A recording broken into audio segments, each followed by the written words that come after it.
সমবেত মুসল্লিবৃন্দ, আজকে আমরা যে বিষয় নিয়ে কথা বলবো বিষয়টি হলো ঈমানী ভ্রাতৃত্ব ও আমাদের করণীয়। ঈমানী ভ্রাতৃত্ব ও আমাদের করণীয় বিষয়টি প্রেক্ষাপট অনুযায়ী অত্যন্ত গুরুত্বপূর্ণ। আজকে যদি আমরা গোটা মুসলিম বিশ্বের অবস্থা দেখি, যেভাবে ঈমানী ভ্রাতৃত্ব থাকার কথা সেভাবে মুসলিম বিশ্বে ঈমানী ভ্রাতৃত্ব নেই। কখনো ভৌগোলিক দিক থেকে আমরা বিভক্ত হয়ে গেছি, কখনো ভাষাগত দিক থেকে বিভক্ত হয়ে গেছি, কখনো কালচারগত দিক থেকে বিভক্ত হয়ে গেছি, কখনো বিভিন্ন রাজনৈতিক দলের দিক থেকে বিভক্ত হয়ে গেছি, কখনো বিভিন্ন তরিকার দিক থেকে বিভক্ত হয়ে গেছি। মূলত আমরা তো একই আল্লাহ সুবহানাহু ওয়া তাআলার ইবাদত করি, আমরা তো একই ইসলামের অনুসারী, আমরা তো একই ঈমানের দাবিদার, আমরা তো সবাই জান্নাতের আশা করি। তাহলে কেন আমরা আজকে এত বিভক্ত হয়েছি? দলে উপদলে বিভক্ত হয়ে সেই দলের নীতিমালাই হয়ে গেছে আজকে আমাদের ভ্রাতৃত্বের মাপকাঠি। অথচ হওয়া উচিত ছিল, আমাদের ভ্রাতৃত্বের মাপকাঠি ছিল উচিত ঈমান। ঈমানের দৃষ্টিকোণ থেকে একজন আরেকজনকে বন্ধু হিসাবে গ্রহণ করবে, ঈমানের দৃষ্টিকোণ থেকে একজন আরেকজনকে ভালোবাসবে, ঈমানের দৃষ্টিকোণ থেকে একজন আরেকজনের পাশে দাঁড়াবে, ঈমানের দৃষ্টিকোণ থেকে একজন আরেকজনের সাথে সহমত পোষণ করবে। এটাই হওয়া উচিত ছিল। তাই আসুন আমরা একটু জানার চেষ্টা করি এবং নিজেদেরকে সেই ঈমানী ভ্রাতৃত্বে আমাদের বন্ধনকে আরো মজবুত করার চেষ্টা করি। আশা করা যাবে এই বন্ধনেই আমাদেরকে দুনিয়ার বিভক্তি, হিংসা, বিদ্বেষ সবকিছু থেকে মুক্ত করবে এবং আমাদেরকে জান্নাতে নিয়ে যাবে ইনশাআল্লাহ। আল্লাহ সুবহানাহু ওয়া তাআলা কোরআনুল কারীমে যেমন নির্দেশ দিয়েছেন এই ভ্রাতৃত্ব সুসংগঠিত ও মজবুত করার, তেমনি আল্লাহ সুবহানাহু ওয়া তাআলা কিছু প্রেক্ষাপটও উল্লেখ করেছেন। আল্লাহ সুবহানাহু ওয়া তাআলা বলেন, ইন্নামাল মুমিনুনা ইখওয়া ফাআসলিহু বাইনা আখাওয়াইকুম ওয়াত্তাকুল্লাহ লাআল্লাকুম তুরহামুন। জেনে রাখো, ইন্নামাল মুমিনুনা ইখওয়া। ভাষা ভিন্ন হতে পারে, গোত্র ভিন্ন হতে পারে, বংশ ভিন্ন হতে পারে, বর্ণ ভিন্ন হতে পারে, ভৌগোলিক অবস্থান ভিন্ন হতে পারে, কালচার ভিন্ন হতে পারে, কিন্তু ইন্নামাল মুমিনুনা ইখওয়া, যখন এই মুমিন হবে তখন আর দূরত্ব নেই, সবাই ভাই ভাই। সুবহানাল্লাহ। এ হলো ইসলামের ভ্রাতৃত্ব, ঈমানী ভ্রাতৃত্ব। ফাআসলিহু বাইনা আখাওয়াইকুম। আমরা মানুষ, ইবলিস আমাদের পিছে সব সময় ঘুরছে আমাদের মাঝে বিভেদ তৈরি করার জন্য, আমাদের মাঝে দূরত্ব সৃষ্টি করার জন্য। এতে ভুল বুঝাবুঝি হবে এটি অসম্ভব নয়, হতে পারে, এটাই সম্ভব। আল্লাহ বলছেন ফাআসলিহু বাইনা আখাওয়াইকুম। যদি কোনো ভুল বুঝাবুঝি হয়ে যায়, কোনো দূরত্ব দেখা যায়, ফাআসলিহু বাইনা আখাওয়াইকুম, এই মুমিন ভাইদের মাঝে পরস্পরে সমঝোতা করে নাও। সুবহানাল্লাহ। এরপরে আবার আল্লাহ বলছেন ওয়াত্তাকুল্লাহ, জেনে রাখো, আল্লাহকে ভয় করো, লাআল্লাকুম তুরহামুন, আশা করা যায় তোমরা আল্লাহর দয়া প্রাপ্ত হবে। সবকিছুর মূলে আল্লাহকে ভয় করা। আল্লাহকে যদি আমি ভয় না করি, আমার মুখ দিয়ে একরকম কথা বলবো, আমার ভিতরে আরেক রকম চিন্তা থাকবে। মুখে আপনার সাথে খুব বন্ধুত্ব, ভ্রাতৃত্ব আমি প্রকাশ করছি, কিন্তু আমার ভিতরে চিন্তা হলো সুযোগ পেলে আপনারে দেখে আমি ছাড়বো। হ্যাঁ, ঠিক কিনা? এটা তখন দূর হতে পারে, আমার মুখের কথা আর ভিতরের অবস্থা এক হতে পারে। আল্লাহ বলছেন ফাত্তাকুল্লাহ, আল্লাহকে ভয় করো। সেই আল্লাহর ভয় যদি আমাদের ভিতরে থাকে যে আমাকে তো সব কিছু ছেড়ে আল্লাহর কাছে যেতেই হবে, এই ভয় যদি আমার কাছে থাকে, আল্লাহর কাছে আমাকে হিসাব দিতেই হবে, আল্লাহর কাছে আমাকে জবাবদিহির সম্মুখীন হতেই হবে, মানুষ আমার ভিতরের খবর জানুক আর না জানুক, জানেন আল্লাহ সুবহানাহু ওয়া তাআলা। এই ভয় যখন সকলের ভিতরে থাকবে তখন এই সকলেরই মুখের কথা আর ভিতরের অবস্থা এক হওয়া সম্ভব হবে। আল্লাহ আমাদের সকলকে সে তৌফিক দান করুন। আল্লাহ রাব্বুল আলামিন বিভিন্ন প্রেক্ষাপট উল্লেখ করে বলেছেন। আল্লাহ বলছেন সূরা আলে ইমরান 103 নম্বর আয়াত, ওয়া'তাসিমু বিহাবলিল্লাহি জামিআ ওয়া লা তাফাররাকু واذكروا نعمة الله عليكم إذ كنتم أعداء فألف بين قلوبكم فأصبحتم بنعمته إخوانا। আল্লাহ বলছেন ওয়া'তাসিমু বিহাবলিল্লাহি জামিআ ওয়া লা তাফাররাকু। দুইটা কথা বললেন। প্রথম নির্দেশ দিলেন তোমরা ঐক্যবদ্ধ হয়ে আল্লাহর রজ্জুকে আঁকড়ে ধরো, ঐক্যবদ্ধ হয়ে, বিক্ষিপ্ত হয়ে নয়, বিচ্ছিন্ন হয়ে নয়। দ্বিতীয় আবার বললেন ওয়ালা তাফাররাকু, ঐক্যবদ্ধ হওয়ার নির্দেশ দেওয়া মানেই হলো বিচ্ছিন্ন হওয়া যাবে না, কিন্তু আবার বললেন ওয়ালা তাফাররাকু, তোমরা বিচ্ছিন্ন বিক্ষিপ্ত হইও না। ছোট্ট একটি স্মরণ করে দিই, ঐক্যবদ্ধ কিসের ভিত্তিতে হব? সবারই একটা চিন্তা রয়েছে, সবারই একটা নীতিমালা রয়েছে, সবারই একটা ভিন্ন ভিন্ন মতবাদ রয়েছে, ভিন্ন ভিন্ন গ্রুপ রয়েছে, ভিন্ন ভিন্ন দল রয়েছে। সবাই চাই, আমি চাই যে আমার দলের ভিত্তিতেই ঐক্যবদ্ধ হব, আপনি চান আপনার দলের ভিত্তিতেই ঐক্যবদ্ধ হবে, আরেকজন চায় তার দলের ভিত্তিতেই ঐক্যবদ্ধ হবে। কিয়ামত পর্যন্ত ঐক্যবদ্ধ হওয়া সম্ভব হবে না। এজন্য ফিরে যেতে হবে আল্লাহর কথায়। আল্লাহ কি বলেন? ওয়া'তাসিমু বিহাবলিল্লাহ, তোমরা ঐক্যবদ্ধ হয়ে সকলে আল্লাহর রজ্জুকে আঁকড়ে ধরো। সুতরাং ঐক্যবদ্ধ হওয়ার মাপকাঠি হবে আল্লাহর রজ্জু, ঐক্যবদ্ধ হওয়ার মাপকাঠি হবে আল্লাহর কিতাব আল কোরআনুল কারীম, ঐক্যবদ্ধ হওয়ার মাপকাঠি হবে তাওহীদুল্লাহ, আল্লাহর তাওহীদ একত্ববাদ, ঐক্যবদ্ধ হওয়ার মাপকাঠি হবে সুন্নাতু রাসূলিল্লাহ সাল্লাল্লাহু আলাইহি ওয়াসাল্লাম। আজকে গোটা বিশ্বের মানুষেরা সকল মাযহাবের, সকল তরিকার, সকল অঞ্চলে সবাই যদি বলে ইসলাম মানেই হলো কোরআন এবং রাসূলুল্লাহ সাল্লাল্লাহু আলাইহি ওয়াসাল্লামের হাদিস, ইসলাম মানেই হলো তাওহীদ এবং সুন্নাহ, তাহলে ইনশাআল্লাহ আশা করা যায় সবার এই মাঝে দূরত্বটা কমে আসবে এবং ঐক্যবদ্ধ হওয়াটা সহজ হবে। কিন্তু সবাই যদি আপন আপন অবস্থানে শক্ত হয়ে থাকতে চায় আর ঐক্যের জন্য ডাক দিতে চায়, মুসলিম উম্মাহ কখনো ঐক্যবদ্ধ হতে পারবে না। আজকে লক্ষ্য করুন সেই নির্যাতিত মাজলুম ফিলিস্তিনিদের অবস্থা। কি কারণ? একটি বড় কারণ হলো, অনেক কারণ রয়েছে কিন্তু একটি বড় কারণ হলো মুসলিমদের ঐক্যবদ্ধ নেই, তারা বিক্ষিপ্ত বিচ্ছিন্ন, একে অপরের পিছনে, শত্রুর পিছনে তো পরের কথা, নিজেরাই একে অপরের পিছনে। আমরা কৃতজ্ঞতা জানাই সৌদি আরবের অত্যন্ত বলিষ্ঠ সক্রিয় ভূমিকা, যে সব মুসলিম দেশ হোক অমুসলিম দেশ হোক সবাইকে সেই ফিলিস্তিনি রাষ্ট্র প্রতিষ্ঠার পক্ষে মতামত প্রতিষ্ঠা করার জন্য যে ভূমিকা রাখছে, আল্লাহ রাব্বুল আলামিন সেই ভূমিকাকে পূর্ণ সফলতায় দান করুন। সেই ফিলিস্তিনি রাষ্ট্রকে পরিপূর্ণ প্রতিষ্ঠিত করার আল্লাহ তৌফিক দান করুন। মজলুম ফিলিস্তিনি মুসলিমদেরকে আল্লাহ হেফাজত করুন। ঘাতক সন্ত্রাসীদের, সেই ইহুদিদের আল্লাহ তাদের ষড়যন্ত্রে তাদেরকে ধ্বংস করে দিন। মুসলিম উম্মাহকে তাওহীদ ও সুন্নাহর আলোকে ঐক্যবদ্ধ হওয়ার তৌফিক দান করুন। আল্লাহ বলছেন ওয়া'তাসিমু বিহাবলিল্লাহি জামিআ ওয়া লা তাফাররাকু ওয়াযকুরু নি'মাতাল্লাহ, স্মরণ করো তোমরা সেই আল্লাহর নিয়ামতকে। ইয কুনতুম আ'দাআ, যখন তোমরা একে অপরের শত্রু ছিলে। ফাআল্লাফা বাইনা কুলুবিকুম, আল্লাহ সুবহানাহু ওয়া তাআলা তোমাদের হৃদয়ের একজনের আরেকজনের প্রতি ভ্রাতৃত্ব বন্ধুত্ব আল্লাহ তৈরি করে দিলেন।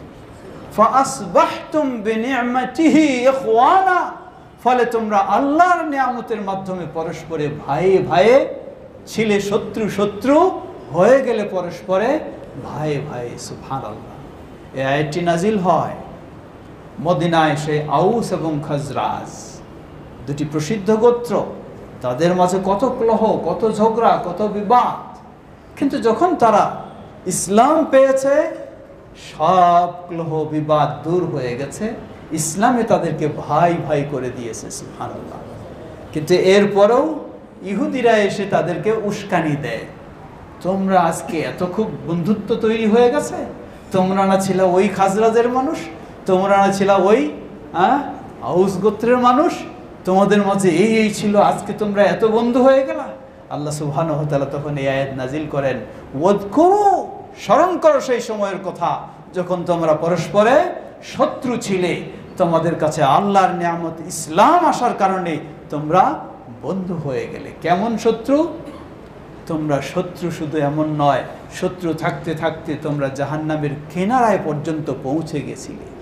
ফাআনকাযাকুম মিনহা, আল্লাহ সুবহানাহু ওয়া তাআলা তোমাদেরকে সেই জাহান্নামের কিনারা থেকে ঈমানের মাধ্যমে, ইসলামের মাধ্যমে সেটা থেকে মুক্ত করেছেন, সুবহানাল্লাহ। সুতরাং জাহান্নাম থেকে মুক্ত হওয়ার, বাঁচার পথ হলো একটি, সেটি হলো ঈমানি ভ্রাতৃত্ব। এই ঈমানি ভ্রাতৃত্ব আমরা যত মজবুত করতে পারবো, দুনিয়ার জীবনটাও আমাদের তত সুন্দর হবে, আখিরাতের জীবনটাও আমাদের তত সুন্দর হবে। লক্ষ্য করুন, রাসূলুল্লাহ সাল্লাল্লাহু আলাইহি ওয়াসাল্লাম ওই মদিনার কঠিন মানুষ যারা ছিলেন, অর্থাৎ আউস খাজরাজের কি শত্রুতা ছিল, তাদের মাঝে কি বন্ধুত্ব নিয়ে আসলেন। মক্কা থেকে যারা সব কিছু ত্যাগ স্বীকার করে, এমনকি বাড়িঘর, আত্মীয় স্বজন সব কিছুকে বর্জন করে আল্লাহর নির্দেশে মক্কা থেকে মদিনায় হিজরত করে আসলেন নিঃস্ব অসহায় মানুষ। সম্পদ থাকলেও নেই, জায়গা জমি থাকলেও নেই, ঘর বাড়ি থাকলেও নেই, এমনকি স্ত্রী সন্তানও নেই, সেভাবেই এসেছেন। মদিনার মানুষ তারা তো নিজের বাড়িতেই রয়েছেন, নিজের ঘরেই রয়েছেন, নিজের সম্পদেই রয়েছেন। দুই শ্রেণীর মাঝে আল্লাহু আকবার, কি ঈমানি ভ্রাতৃত্ব তৈরি করে দিলেন ইসলামের মাধ্যমে। নবী সাল্লাল্লাহু আলাইহি ওয়াসাল্লাম এমন ভ্রাতৃত্ব তৈরি করে দিলেন আনসার এবং মুহাজিরদের মাঝে। সেই আনসার সাহাবী মুহাজির সাহাবীকে ডেকে বলছে, হে ভাই, তুমি ইসলামের জন্যই শুধু, আল্লাহর জন্যই শুধু তোমার জায়গা জমি ছেড়ে এসেছ, তোমার ঘর বাড়ি ছেড়ে এসেছ। এই দেখো আমার কয়েকটি ঘর রয়েছে, কোনটা তোমার জন্য পছন্দ হয় তুমি বলো, আমি সেই ঘরটিকে মালিক বানিয়ে দিচ্ছি তোমাকে। সুবহানাল্লাহ। শুধু এতটুকু নয়, আরো কত গভীরে তাদের এই ভ্রাতৃত্ব চলে গেছে। সেই আনসার সাহাবী মুহাজির সাহাবীকে বলছেন, হে ভাই, তুমি ঈমানের কারণে, ইসলামের কারণে তোমার স্ত্রীকে পর্যন্ত ছেড়ে এসেছ, তুমি একজন নিঃসঙ্গ হয়ে গেছো। তুমি দেখো আমার একাধিক স্ত্রী রয়েছে, কোন স্ত্রীকে তোমার পছন্দ হয় তুমি বলো, তাকে আমি বিবাহ বিচ্ছেদ ঘটিয়ে তোমার সাথে বিয়ের ব্যবস্থা পর্যন্ত করে দিচ্ছি। আল্লাহু আকবার। এই ছিল ঈমানি ভ্রাতৃত্ব, যে ঈমানি ভ্রাতৃত্বের কারণে তারাই হচ্ছেন এই উম্মার মডেল। সুবহানাল্লাহ। তারাই হচ্ছেন আমাদের অনুসরণীয়। আল্লাহ সুবহানাহু ওয়া তাআলা তাদের জন্য জান্নাতকে খুব সহজ করে দিয়েছেন, এবং তাদের এই ঈমানি ত্যাগ স্বীকারের জন্য তারা মানুষ ছিলেন। সাহাবায়ে কেরাম আহলুস সুন্নাহ ওয়াল জামাতের আকীদা হলো, নবী যারা, নবী রাসূলগণ তারা হলেন মাসুম। কিন্তু সাহাবায়ে কেরামদের ভুল ত্রুটি মানুষ হিসাবে ঘটতে পারে, যা অসংখ্য হাদিস প্রমাণ করে। কিন্তু আল্লাহ সুবহানাহু ওয়া তাআলা তাদেরকে এমন মর্যাদা দিয়েছেন, তারা প্রাথমিক জীবনে, প্রাথমিক ইসলামের সুযোগে, সময়ে ইসলামের জন্য এই অবদান রাখাতে রাদিয়াল্লাহু আনহুম ওয়া রাদু আনহু, আল্লাহ তাদের প্রতি পরিপূর্ণ সন্তুষ্ট হয়েছেন, তারাও আল্লাহর প্রতি পরিপূর্ণ সন্তুষ্ট। আল্লাহ দুনিয়ার জীবনে তাদের সব ভুল ত্রুটিকে ক্ষমা করে দিয়েছেন। সুবহানাল্লাহ। তাই সাহাবায়ে কেরামের ক্ষেত্রে কোনো মন্তব্য করার সুযোগ নেই। মানুষ হিসাবেও কোনো ত্রুটি থাকলেও সেগুলিকে মন্তব্য বা কোনো দোষারোপ করার চিন্তায় কখনো বলা যাবে না, কারণ আল্লাহ সুবহানাহু ওয়া তাআলা জীবদ্দশায় তাদের সব ক্ষমা করে দিয়েছেন। সমবেত মুসলিমবৃন্দ, আল্লাহ রাসূল সাল্লাল্লাহু আলাইহি ওয়াসাল্লাম ঠিক এমনইভাবে মুসলিম উম্মার দৃষ্টান্ত কি উল্লেখ করেছেন। লক্ষ্য করুন, সহিহ বুখারী ও মুসলিমের হাদিস। আল্লাহ রাসূল সাল্লাল্লাহু আলাইহি ওয়াসাল্লাম বলেন, মাসালুল মুমিনিনা ফি তাওয়াদ্দিহিম ওয়া তারাহুমিহিম ওয়া তাআতুফিহিম কামাসালিল জাসাদি।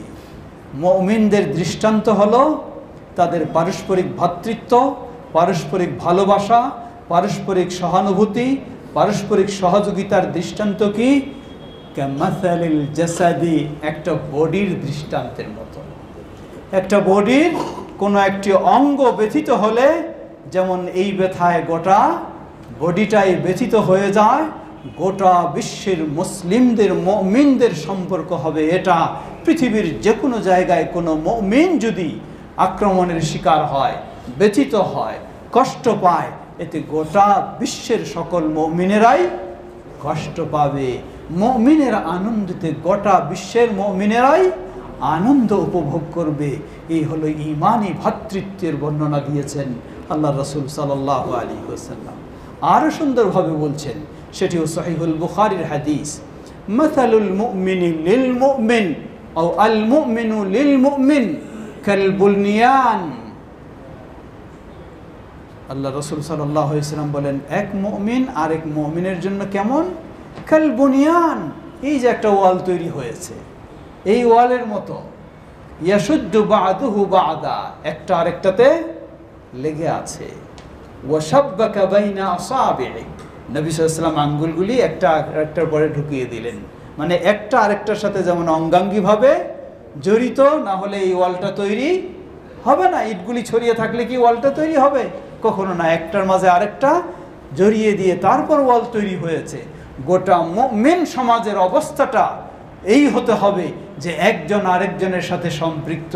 একজন কষ্ট পেলে আরেকজন কষ্ট পাবে, একজন আনন্দ পেলে আরেকজন আনন্দ পাবে, একজন ব্যথা পেলে আরেকজন সেই ব্যথায় ব্যথিত হবে। এটিই হতে হবে মুমিনদের সম্পর্ক। কিন্তু আফসোসের সাথে বলতে হয়, আজকে আমরা এত দুর্বল হয়ে গেছি। কেন দুর্বল হয়ে গেছি? এর বড় কারণ হলো, খেয়াল রাখবেন, সাহাবায়ে কেরাম আমাদের মাপকাঠি এই ভালোবাসার দিক থেকেও। সাহাবায়ে কেরাম তাদের মাঝে ভিন্ন কোনো দল মত ছিল একটাই, ভিন্ন কিছুই ছিল না। ভিন্ন কোনো তরিকাও ছিল না এক একজনের এক একটা, ভিন্ন কোনো এক একজনের এক একটা মতবাদও ছিল না। সবারই ছিল একটাই, সেটাই হলো কিতাব এবং সুন্নাহ, কোরআন এবং হাদিস। এই দুটোকেই যখন মাপকাঠি, ভ্রাতৃত্বের, বন্ধুত্বের তারা রেখেছিলেন, ঠিক তাই তাদের মাঝে সেটা ছিল। আজকে যখন আমরা সেই দুটোকে, সেই বন্ধুত্বের ও ভ্রাতৃত্বের মাপকাঠি রাখতে ভুলে গেছি, দূরে সরে গেছি, তাই আমাদের বন্ধুত্বও দুর্বল হয়ে গেছে। বন্ধুত্বের জায়গায় একজন আরেকজনের শত্রুতে পরিণত হয়েছি। আমার পীর সাহেবের মুরিদ আপনি না হলে আপনি আমার শত্রু, আর আপনার পীর সাহেবের মুরিদ যদি আমি না হই তাহলে আপনি আমাকে দেখতে পারেন না। এই হয়ে গেছে আজকে আমাদের বিভক্তি। মনে রাখবেন, এই পরিবেশ থেকে ফিরে আসতে হলে ওই রাসূল সাল্লাল্লাহু আলাইহি ওয়াসাল্লামের কথা, তারাকতু ফীকুম আমরাইন লাম তাদিল্লু মা তামাসসাকতুম বিহিমা কিতাবাল্লাহি ওয়া সুন্নতি। আমি রেখে গেলাম মাত্র তোমাদের মাঝে দুটি জিনিস, যতক্ষণ পর্যন্ত তোমরা এই দুটি জিনিসকে আঁকড়ে ধরবে ততক্ষণ পর্যন্ত কখনো পথভ্রষ্ট হবে না।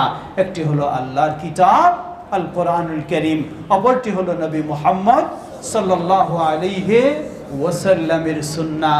ইমাম আবু হানিফা রাহিমাহুল্লাহর বক্তব্য এই ধরনেরই, ইমাম মালিক রাহিমাহুল্লাহর বক্তব্য এই ধরনেরই, ইমাম শাফিঈ রাহিমাহুল্লাহর বক্তব্য এই ধরনেরই, ইমাম আহমদ বিন হাম্বল রাহিমাহুল্লাহর বক্তব্য এই ধরনেরই, ইমাম বুখারী রাহিমাহুল্লাহর বক্তব্য এই ধরনেরই, ইমাম মুসলিম রাহিমাহুল্লাহর বক্তব্য এই ধরনেরই। কিন্তু আজকে আমরা ভুল বুঝাবুঝি করে বিভিন্ন দল উপদলে বিভক্ত হয়ে আজকে আমাদের ভ্রাতৃত্ব, বন্ধুত্বকে আমরা নষ্ট করে ফেলেছি। আবারও উচিত আমাদের আল্লাহকে ভয় করে, জান্নাতের আশায় এবং দুনিয়ার জীবনেও মুসলিমদের মাঝে শান্তি ফিরিয়ে নিয়ে আসার আশায় আমাদেরকে সেই মাপকাঠির দিকে ফিরে এসে পারস্পরিক ভ্রাতৃত্বকে আরো আমাদেরকে মজবুত করতে হবে। আল্লাহ আমাদের সবাইকে সে তৌফিক দান করুন। আল্লাহ রাসূল সাল্লাল্লাহু আলাইহি ওয়াসাল্লাম কি বললেন? তিনি বললেন, কুনু ইবাদাল্লাহি ইখওয়ানা, হে আল্লাহর বান্দারা পরস্পর ভাই হয়ে যাও। আল মুসলিম ওয়া আখুল মুসলিম, একজন মুসলিম আরেকজন মুসলিমের শত্রু নাকি? একজন মুসলিম আরেকজন মুসলিমের ভাই, রক্তীয় সম্পর্কের চেয়েও গভীর সম্পর্কের ভাই। রক্তীয় সম্পর্ক হতে পারে সে ভিন্ন দিন মানতে পারে, ভিন্ন চিন্তা মানতে পারে, ভিন্ন মতবাদ মানতে পারে, কিন্তু আপনি যখন মুসলিম আল্লাহকে মানেন, আমি যখন মুসলিম আল্লাহকে মানি, ওই রক্তীয় সম্পর্ক ভাইয়ের চেয়েও আপনার সাথে আমার সম্পর্ক আরো গভীর হবে, আরো মজবুত হবে। আল মুসলিম আখুল মুসলিম লা ইয়াযলিমুহু, এক মুসলিম আরেক মুসলিমের প্রতি জুলুম অবিচার করতে পারে না। ওয়ালা ইয়াখযুলুহু, কখনো তাকে তিরস্কার ঠাট্টা বিদ্রুপ লাঞ্ছনা দিতে পারে না। ওয়ালা ইউসলিমুহু, তাকে কখনো বিপদে ফেলে রাখতে পারে না। আজকে আমাদের অবস্থাটা কি দেখুন, একটু স্বার্থের যদি কম বেশি হয়ে যায় তাহলে মুসলিম হন আর কি হন না সেটা যায় আসে না, আপনাকে একটু সাইজ করতেই হবে। লা হাওলা ওয়ালা কুওয়াতা ইল্লা বিল্লাহ। কত কঠিন পর্যায়ে আমরা চলে গেছি। ফিরে আসি, আল্লাহর ভয় আমরা যত বৃদ্ধি করব তত আমাদের পারস্পরিক এই দূরত্ব দূর হবে, আন্তরিকতা তত আমাদের বৃদ্ধি হবে। আল্লাহ রাসূল সাল্লাল্লাহু আলাইহি ওয়াসাল্লাম সেই হাদিসে আবারও বললেন, আল মুসলিমু আখুল মুসলিম, আল মুসলিমু আলাল মুসলিমি হারামুন দামুহু ওয়া মালুহু ওয়া ইরদুহু। একজন মুসলিম আরেকজন মুসলিমের দুজনের মাঝে একে অপরের রক্ত হারাম, একে অপরের সম্পদ অন্যায়ভাবে হরণ করা হারাম, একে অপরের মানহানি করাও হারাম। সবাই সবাইকে সম্মান করবে, সবাই সবারের সম্মান, সবাই সবারের সম্পদ লক্ষ্য রাখবে। এটি হলো একজন মুমিন একজন মুসলিমের করণীয় কর্তব্য। আমরা যেন আল্লাহ রাসূল সাল্লাল্লাহু আলাইহি ওয়াসাল্লামের সেই তৈরি করে দেওয়া আল্লাহর দেওয়া সেই ঈমানি ভ্রাতৃত্বকে আরো মজবুত করে আমাদের পারস্পরিক সম্পর্ককে সুন্দর করতে পারি। আল্লাহ আমাদের সবাইকে সে তৌফিক দান করুন। গোটা বিশ্বের মুসলিমদের মাঝে যেন এই ভ্রাতৃত্ব ফিরে আসে, আল্লাহ আমাদের জন্য সেটি সহজ করে দিন। আর ভ্রাতৃত্বের মাপকাঠি হবে কোরআন এবং হাদিস। ভ্রাতৃত্বের মাপকাঠি হবে তাওহীদ এবং সুন্নাহ। একজন শিরকে লিপ্ত হবে, আরেকজন তাওহীদের পথে থাকবে, কখনোই তো ভ্রাতৃত্ব তৈরি হওয়া সম্ভব নয়। একজন সুন্নাতে থাকবে, আরেকজন বেদাতে লিপ্ত হয়ে থাকবে, তাহলে কখনোই ভ্রাতৃত্ব তৈরি করা সম্ভব নয়। এজন্য সকলের এই ভ্রাতৃত্বের মাপকাঠি হবে তাওহীদ, ভ্রাতৃত্বের মাপকাঠি হবে সুন্নাহ, ভ্রাতৃত্বের মাপকাঠি হবে আল্লাহর প্রতি ঈমান, ভ্রাতৃত্বের মাপকাঠি হবে কোরআনুল কারীম, ভ্রাতৃত্বের মাপকাঠি হবে রাসূলুল্লাহ সাল্লাল্লাহু আলাইহি ওয়াসাল্লামের হাদিস। লক্ষ্য করুন, মানুষের মাঝে ভুল বুঝাবুঝি হতেই পারে, মাসআলার ক্ষেত্রেও হতে পারে, কিন্তু ভ্রাতৃত্ব ঠিক রাখার জন্য আল্লাহ কি নির্দেশ দিয়েছেন? আল্লাহ বলছেন, ফাইন তানাযাআতুম ফি শাইইন ফারুদ্দুহু ইলাল্লাহি ওয়ার রাসূল। যদি তোমাদের মাঝে কোনো বিষয়ে দ্বিমত দেখা যায় তাহলে আমি আমার ইমাম সাহেবের দিকে, উনি ওনার ইমাম সাহেবের দিকে ফিরাই দিবে, তাই না? হ্যাঁ, আল্লাহ এটা বলেন নাই। যদি এটা হয় তাহলে কখনো দ্বন্দ্ব নিরসন হবে না, সমাধান কখনো আসবে না। আল্লাহ বলছেন, ফাইন তানাযাআতুম ফি শাইইন ফারুদ্দুহু ইলাল্লাহি ওয়ার রাসূল। যদি তোমাদের মাঝে ভুল বোঝাবুঝি হয়, বাকবিতণ্ড হয়, বিতর্ক হয়ে যায়, তাহলে এটাকে ফিরিয়ে দাও আল্লাহর দিকে। এবং কার দিকে? আল্লাহর রাসূলের দিকে। আল্লাহর দিকে মানে আল্লাহর কিতাবের দিকে, আর রাসূলের দিকে মানে রাসূলের হাদিসের দিকে। এটাই হলো সমাধানের পথ। তাহলেই সুন্দর সমাধানও হবে এবং আমাদের ভ্রাতৃত্বও ঠিক থাকবে। সেই দিকে ফিরিয়ে না দিয়ে যদি ভিন্ন দিকে ফিরিয়ে দিতে চাই তাহলে সমাধানও খুঁজে পাওয়া যাবে না, ভ্রাতৃত্বও খুঁজে পাওয়া যাবে না। দিনে দিনে আমাদের দুর্বলতা, দূরত্ব আরো বৃদ্ধি হতেই থাকবে। আল্লাহ আমাদের সঠিক পথে ফিরে আসার তৌফিক দান করুন। লক্ষ্য করুন, কয়েক মিনিট বাড়াতে বললেন, সেই হিসাবে বলি, কয়েকটি উদাহরণ দেই।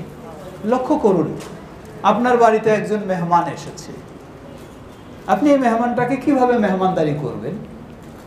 আপনি আপনার মাপকাঠি হলো কি? আপনি দেখবেন যে এই মানুষটা যদি ধনী মানুষ হয় তাহলে তাকে অনেক ভালো মেহমানদারি করাবেন, আর যদি এই মানুষটা গরিব মানুষ হয় তাহলে কোনো মতো দায় সারা তাকে মেহমানদারি করাবেন।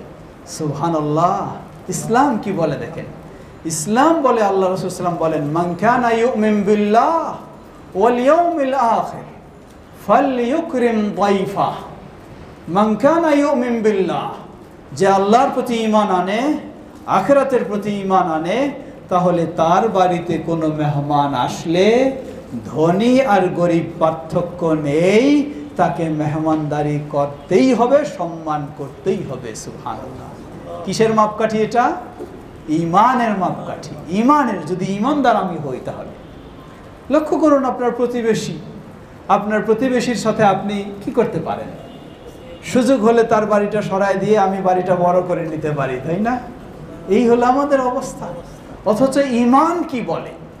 আল্লাহ রাসূল সাল্লাল্লাহু আলাইহি ওয়াসাল্লাম বললেন, ওয়াল্লাহি লা ইউমিন, ওয়াল্লাহি লা ইউমিন, ওয়াল্লাহি লা ইউমিন। সাহাবীদেরকে নিয়ে 3 বার শক্ত করে বললেন আল্লাহর কসম করে বলছি ঈমানদার নয়, আল্লাহর কসম করে বলছি ঈমানদার নয়, আল্লাহর কসম করে বলছি ঈমানদার নয়। সাহাবায়ে কেরাম হতবাক হয়ে জিজ্ঞাসা করলেন, হে আল্লাহর রাসূল সাল্লাল্লাহু আলাইহি ওয়াসাল্লাম, কাদের ক্ষেত্রে আপনি বলছেন ঈমানদার নয়? আল্লাহর রাসূল সাল্লাল্লাহু আলাইহি ওয়াসাল্লাম বললেন, মান লাম ইয়ামান জারুহু বাওয়াইকাহ, ওই ব্যক্তি ঈমানদার নয় যেই ব্যক্তির প্রতিবেশী তার কষ্ট থেকে নিরাপদ নয়। সুবহানাল্লাহ, সুবহানাল্লাহ। কি কঠিন অবস্থা! এটাও ঈমানের বিষয়, এটাও ঈমানি বন্ধন, এটাও ঈমানের দিক। আমি যদি সত্যি ঈমানদার হতে চাই, তাহলে আমার প্রতিবেশী অসহায় হলেও তাকে তাড়ায় দিতে পারবো না, আর সে ক্ষমতাশীল হলেও তাকে কষ্ট দিতে পারবো না। প্রতিবেশী হিসাবে তাকে তার অধিকার দিতেই হবে। ইসলাম এ ধরনের আমাদেরকে ঈমানের দৃষ্টিকোণ থেকে সব সম্পর্কগুলি করে দিয়েছে। তাই আজকে যদি আমরা দলীয় দৃষ্টিকোণ থেকে না হয়ে, গ্রুপের দৃষ্টিকোণ থেকে না হয়ে, তরিকার দৃষ্টিকোণ থেকে না হয়ে, ঈমানের দৃষ্টিকোণ থেকে আমাদের মাঝে সম্পর্ক তৈরি করার চেষ্টা করি, তাহলে অবশ্যই আমরা সেই সাহাবীদের মতো সুন্দর ভ্রাতৃত্বে ফিরে আসতে পারবো ইনশাআল্লাহ। সেই ভালোবাসা আমাদের মাঝে বিরাজ করবে ইনশাআল্লাহ। সেই জান্নাতেরও আমরা সুসংবাদ লাভ করব ইনশাআল্লাহ। আল্লাহ আমাদের সকলকে সে পথেই কবুল করে নিন। আল্লাহ আমাদের জন্য সে পথটিকে সহজ করে দিন। আমাদের সন্তানদেরকেও যেন সেভাবে গড়ে তুলতে পারি, আল্লাহ আমাদের সে তৌফিক দান করুন। সুবহানাকাল্লাহুম্মা ওয়া বিহামদিকা আশহাদু আল্লা ইলাহা ইল্লা আনতা ওয়াস্তাগফিরুকা ওয়া আতুবু